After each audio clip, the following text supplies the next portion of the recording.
ஓம் நமோ பகவதே ஸ்ரீரமணாய அருணாச்சல சிவமே நமக. வணக்கம் அன்பான அன்பர்கள் அனைவருக்கும் வணக்கம்.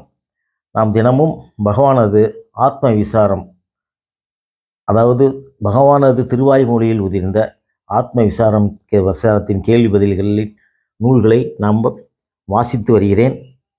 நேற்று என் மனசு நிலையில்லாமல் இருக்குது, நான் என்ன செய்யணும்னு கேட்ட கேள்விக்கு பகவான் சொன்ன பதிலை பார்த்தோம். அதன் தொடர்ச்சியை 37வது பக்கம் என்று பார்ப்போம். பகவானிடம் அவர் மீண்டும், பகவானே ஒருநிலைப்படுத்த முடியலையே பகவானே அப்படின்னு கேட்குறாரு. அதுக்கு பகவான், பழைய கொண்டே வாங்கோ, சரியா வரும், மூச்சு விடுற மாதிரி சுலபமாயிடும், அதுதான் உங்களோட முயற்சிக்கு கிடைக்கிற வெற்றி கிரீடம். பகவானே, பிரம்மச்சரியமும் சாத்வீக உணவும் உறுதுணையா இருக்குமா? அதுக்கு பகவான், ஆமாம், எல்லாம் நல்லதுதான். மீண்டும் அவர், தியானம் பண்ண வேண்டாமா? பகவான், ஏகாக்கிரம் ஏற்படுறதுக்கு தான் தியானம். மீண்டும் அவர், ஏகாக்கிரத்துக்கு என்ன செய்யணும் பகவானே? பகவான், துதி, ஜபம், தியானம், பிராணாயாமம் உதவும். சரி. மீண்டும் அவர், பகவானே, இறைவனை பார்க்க முடியுமா? பகவான், அதற்கு முடியும், அதையும் இதையும் பார்க்குறோம், இறைவனை பார்க்க முடியாதா என்ன? இறைவன்னா எதுன்னு தெரிஞ்சா போதும். எல்லோரும் இறைவனைத்தான் பார்த்து கொண்டே இருக்கா, ஆனா அவளுக்கு அது புரியறதே இல்லை. கடவுள்னா என்னன்னு தெரிஞ்சுக்கோங்க. எல்லோரும் பார்த்தும் பார்க்கல, ஏன்னா கடவுளை தெரிஞ்சுக்கல. மீண்டும் அவர், விக்கிரக உபாசனை பண்ணும்போது நாம ஜபம் பண்ணலாமா பகவானே? அதுக்கு பகவான், மனம் ஜபத்துல தடகமரம் ஆயிடும், அப்பதான் உபாசனையோட உண்மையான பொருள் புரியும். அதாவது உபாசிக்கப்படும் மஸ்தியில உபாசகன் ததகரம் ஆயிடுவான். மீண்டும் அவர், பகவானே, பரமாத்மா நம்முள்ள இருந்து வேறா? மீண்டும் பகவான், பொதுவா எல்லோரும் அப்படித்தான் நினைக்கிறா. பரமாத்மாவை நம்முள்ளே இருந்து வேற நினைக்க கூடாது, அப்போதான் ஐக்கியம் ஏற்படும். மீண்டும் அவர், பகவானே, அத்வைதங்கிறது கடவுளோட ஒன்னா ஆகிறது தானே? அதுக்கு பகவான், எங்க ஆகிறது? ஆகணும்னு நினைக்கிறவன் தான் ஆரம்பத்திலிருந்தே உண்மை, இது கடைசியில புரியும். நாம யாருங்கிறத மறந்துடுறோம், தூக்கத்துல கனவுல மாதிரி. மீண்டும் அவர், நான் உபாசனை பண்றேன், அது போக குருவோட உதவி அவசியமா பகவானே? மீண்டும் பகவான், உபாசனையை நீங்களாவா பண்ண ஆரம்பிச்சேன்? புராணங்கள்ல சாஸ்திரங்கள இருந்து கடவுளை பத்தி யாராவது சொல்ல வேண்டியிருக்கு. கடவுளே சொன்னா கடவுள் தான் குரு, இல்லைன்னா சொன்னவன் தான் குரு. குரு யாரா இருந்தா என்ன? நாமளும் குருவும் கடவுளும் எல்லாம் ஒண்ணுதான். கடவுளும் குருவும் வேற இல்லை, இதெல்லாம் கடைசியில புரியும். மனுஷ குருவுக்கும் கடவுளே குருவா இருக்கிறதுக்கும் ஒன்னும் வித்தியாசம் இல்லை. மீண்டும் அவர், பகவானே, பூர்வ புண்ணியம் நிறைய இருந்தா எப்படியும் நம்மளை இறைவன்கிட்ட கொண்டு போய் சேர்த்துடும்னு நினைக்கிறேன். அதுக்கு பகவான், உங்களோட பிராரத்தம் அப்படி இருந்தா அப்படிதான். மீண்டும் அவர், ஞான குரு வழிகாட்ட மாட்டாரா? அதுக்கு பகவான், காட்டுவார். இப்போ உங்களுக்கு கிடைச்சிருக்கிற வெளிச்சத்தை பிடிச்சு கொண்டே போனா குரு கிட்ட கொண்டு போய் சேர்க்கும். ஏன்னா குரு உங்களை எதிர்பார்த்துக்கிட்டே இருக்கிறார். அருணாச்சலம். மீண்டும் அவர், பகவானே, ஞான மார்க்கத்துக்கும் பரபக்திக்கும், அதாவது சம்பூர்ண சரணாகதி, வேறுபாடு இருக்கா பகவானே? அதுக்கு பகவான், இரண்டும் ஒண்ணுதான். சம்பூர்ண சரணாகதி விசாரம் எதுல கொண்டு போய் சேர்க்குமோ அங்கேயே தான் சேர்க்கும். சம்பூர்ண சரணாகதினா நாங்கிற நினைப்பு இனி இல்லை. அப்புறம் சம்சாரங்கள் எல்லாம் ஒன்னா தொலைஞ்சிடும், விடுபடுவோம். நாம எந்த வழியா போனாலும் கடைசியில தனி இருப்பா இருக்க மாட்டோம். சரிங்க பகவான். மீண்டும் அவர், பகவானே, நம்ம செயல்களோட பலனால சொர்க்கத்துக்கு போக மாட்டோம்மா? அதுக்கு பகவான், நீ எவ்வளவுக்கு உண்மையோ அவ்வளவுக்கு அதுவும் உண்மை. நாம் யார், ஆத்மானா என்ன அப்படின்னு விசாரிச்சா சொர்க்கத்தை பத்தி எல்லாம் விசாரிக்க தேவையில்லை. மீண்டும் பகவானிடம், பகவானே, மறுபிறப்புல இருந்து விடுபடுவேனா? அதுக்கு பகவான், ஆமா விடுபடணும். முதல்ல பிறந்தது யாருன்னு பாருங்கோ, பிறப்போட துயரம் யாருக்குன்னு பாருங்கோ. தூங்கும் போது மறுபிறப்பை பத்தி யோசிச்சேலா? இல்ல. இந்த பிறப்பை பத்தியாவது யோசிச்சேலா? அதனால இந்த பிரச்சனை எங்க இருந்து கிளம்புறதுன்னு பாருங்கோ, அங்கதான் தீர்வு இருக்கு. உண்மையிலேயே பிறப்புன்னு ஒண்ணு கிடையவே கிடையாதுன்னு தெரிஞ்சுப்பேன். ஒரு துக்கமும் இருக்காது. எல்லாம் அதுதான், எல்லாம் ஆனந்தம் தான். பிறப்பில் இருந்து தப்பிச்சுடுவோம். ஏன் அதை பத்தி கவலைப்படுறேன்? சரிங்க பகவானே. ஆசிரமத்தில் பகவானை தரிசிக்க வந்த ஒருவர் கேட்டார், பகவானே, சைதன்யர், ராமகிருஷ்ணர் இவங்க எல்லாம் இறைவனிடம் அழுது இறைவனை அடைஞ்சிருக்காங்களே, அதை பின்பற்றலாமா? அதுக்கு பகவான், செய்யலாம். ஒரு பெரிய சக்தி வசப்பட்டு தான் இந்த அனுபவம் எல்லாம் வந்தது. அந்த சக்தியில நம்பிக்கை வச்சா அதே கொண்டு போய் நம்மள சேர வேண்டிய இடம் சேர்த்துரும். அலறது பலகீனம்னு பொதுவா நினைக்கிறோம். அந்த மகான்கள் எல்லாம் பலகீனமானவளா? ஒரு மகா சக்திக்கு ஆட்பட்டதோடு அடையாளம் தான் அது. பின்னாடி அவெல்லாம் என்னவா ஆனாலும் பார்க்கணும். மீண்டும் அவரே, பகவானே, உடம்பை மறைய வைக்க முடியுமா? அதுக்கு பகவான், ஏன் நாம உடம்பு இல்லைன்னு தெரிஞ்சா போதாதா? மீண்டும் அவர், வசிஷ்டர் விஸ்வாமித்திரன் மாதிரி அந்தர்கதமா முடியுமா? அதுக்கு பகவான், இதெல்லாம் ஸ்தூல விஷயம், அதான் முக்கியமா. நாம ஆத்மாவாச்சே, இதை பத்தியே கவலைப்படுறது. சாரத்தை எடுத்துக்கொண்டு சக்கையை தூக்கி போடணும். உடம்பு மறைஞ்சாதான் முக்தின்னு சொல்றவா தவறா புரிஞ்சு கொண்டிருக்கா. உண்மையிலேயே அப்படி தேவையில்லை. நாம உடம்பு இல்லை, அது மறைஞ்சா என்ன, மறையாட்டா என்ன, இதெல்லாம் ஒரு சிறப்பு இல்லை. இதுல என்ன ஏற்றத்தாழ்வு? ஞானம் அடைகிறது தான் விஷயம். நான்கிறது இல்லாம போறது தான் முக்கியம். உடம்பு இல்லாம போறது இல்லை. நம்மள உடம்போட சம்மந்தப்படுத்திக்கிறது தான் உண்மையிலேயே பந்தம். அந்த அஞ்ஞானத்தை தொலைச்சி நமக்கு யாருங்கிற ஞானம் ஏற்படுறது தான் ஆத்ம ஞானம். அதான் முக்கியம். ஒரு தங்க ஆபரணத்தை சுத்தமான தங்கமானு சோதிக்கிறதுக்கு எப்படி உருக்கினா என்ன, கொஞ்சமா உருக்கினா என்ன, மொத்தமா உருக்கினா என்ன, உருக்கினதுக்கு அப்புறம் அது முன்னாடி என்ன ஆபரணமா இருந்தது, இதெல்லாமா முக்கியம்? அது தங்கம் தானா? அதான் முக்கியம். செத்தவா யாரும் உடம்ப பார்க்க போறது இல்ல.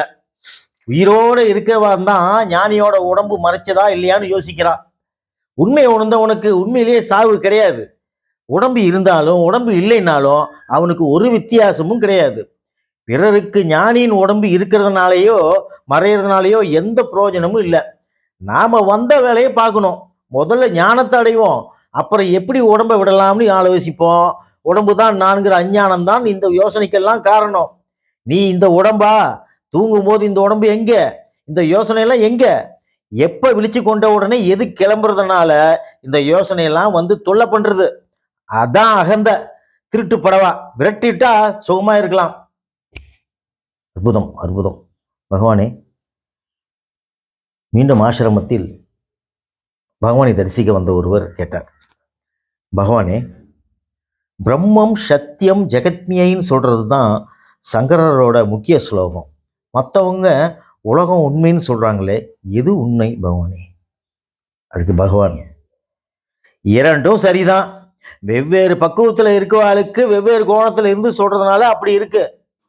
ஒரு ஆத்ம சாதகன் சத்தியங்கிறது, அதாவது உண்மைங்கிறது எப்பவுமே மாறாம ஒரே மாதிரியா இருக்கணுங்கிற வரையறையோட தான் அபியாசத்தை ஆரம்பிக்கிறான். அப்புறம் உலகத்தை உண்மை இல்லைன்னு ஒத்துக்கிறான். ஏன்னா அது மாறிக்கொண்டே இருக்கு.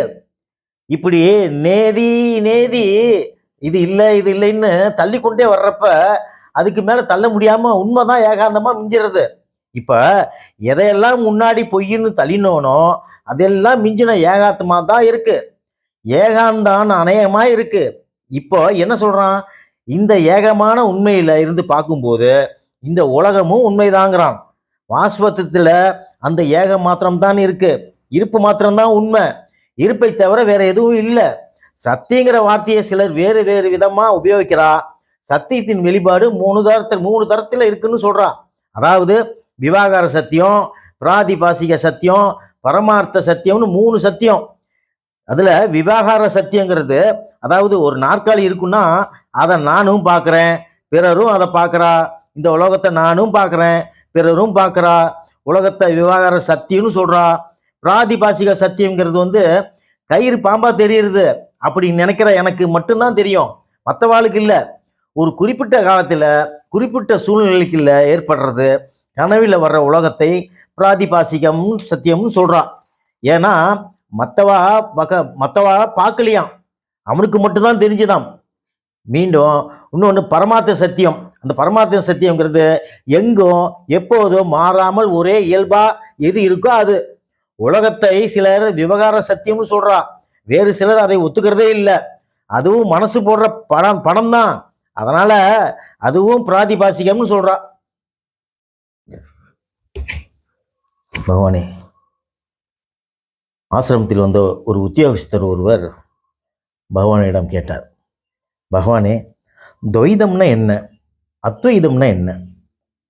அதுக்கு பகவான், தேகாத்மா புத்தி தான் துவைதம். நான் இந்த உடம்புங்கிறது உடம்போட நம்ம சேர்க்கலைன்னா அத்வைதம். ஓ. புதிதாக ஆசிரமத்தில் சேவை செய்ய வந்த ஒரு சுவாமி பகவானிடம் ஒரு கேள்வி கேட்டார், பகவானே, மோட்சத்துக்கான வழி என்ன? அதுக்கு பகவான், இதோ கேட்கற இல்லையா, அதான் மோட்சத்துக்கான வழிக்கு வந்துட்டியே. அருணாச்சலம். இரா சேஷகிரி ராவ் என்ற ஒரு பக்தர் பகவானிடம் கேட்டார், பகவானே, கர்மயோகம்னா என்ன, செய்கிறவன் நான்கிற எண்ணம், கர்மயோகம்னா என்ன பகவானே? அதுக்கு பகவான், செய்யறவன் நான்கிற எண்ணம் போடுறது, செய்யறது நான்கிற எண்ணம் இல்லாம வேலை செய்யறது, இதுக்கு பேர் தான் கர்மயோகம். ஞானி ஒருத்தன் தான் உண்மையிலேயே கர்மயோகி. மீண்டும் பகவானிடம் அவர், நான்கிற எண்ணம் இல்லைன்னா எப்படி வேலை நடக்கும் பகவானே? அதுக்கு பகவான், முதல்ல நான் போகட்டும், அப்புறம் வேலை நடக்கிறதா இல்லையான்னு பார்க்கலாம். மீண்டும் அவர், சங்கரர் துறவரத்தை வலியுறுத்துகிறார், கர்மங்களை துறந்துடுன்னு தானே சொல்றாரு. அதுக்கு பகவான், ஆமா, துறவரைத்தான் உபதேசிக்கிறார்.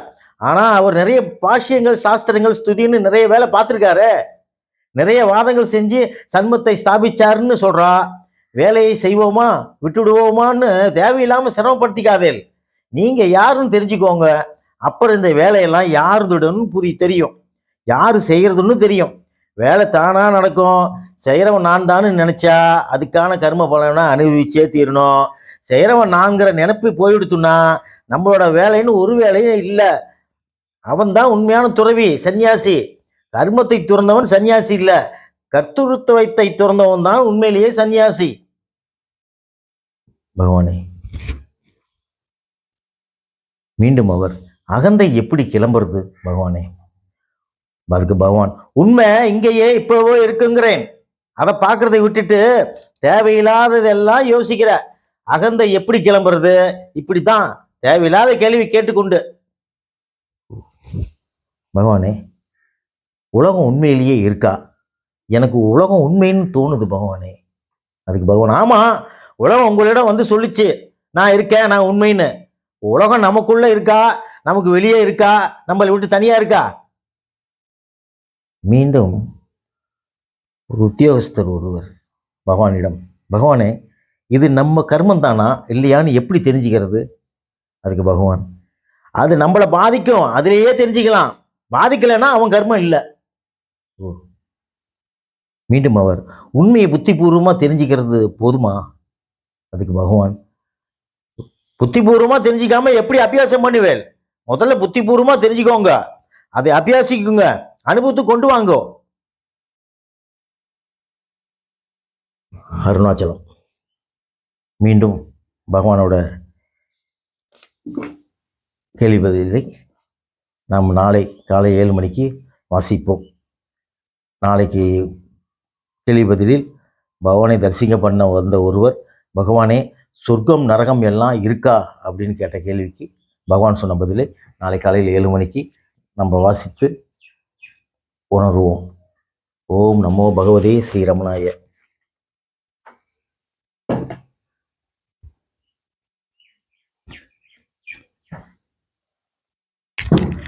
அருணாச்சலம், அருணாச்சலம்.